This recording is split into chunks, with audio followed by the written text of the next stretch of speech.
Alam mo ba yung salitang kahit alin? Alin? Kahit alin. Alam mo yun? Okay.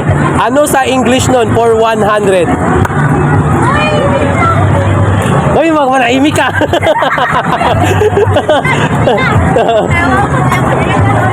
Kahit alin. Ano sa English nun? 100.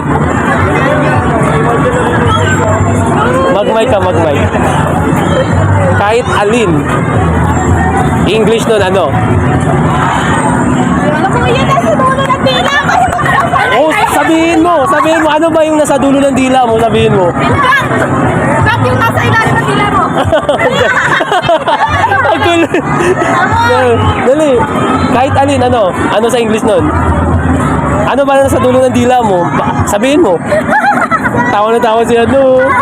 Wala, sasabihin na naman ko direct. Magawa na kasabi na yun. Pag sinabi Ano? siya.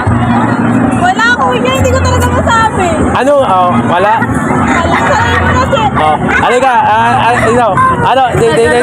Ito. Isa. Ano sa English yung kahit alin? Either. Ano? Either. Ano? Either. Either hindi. Wrong. I-comment nyo dyan mga idol yung tamang sagot.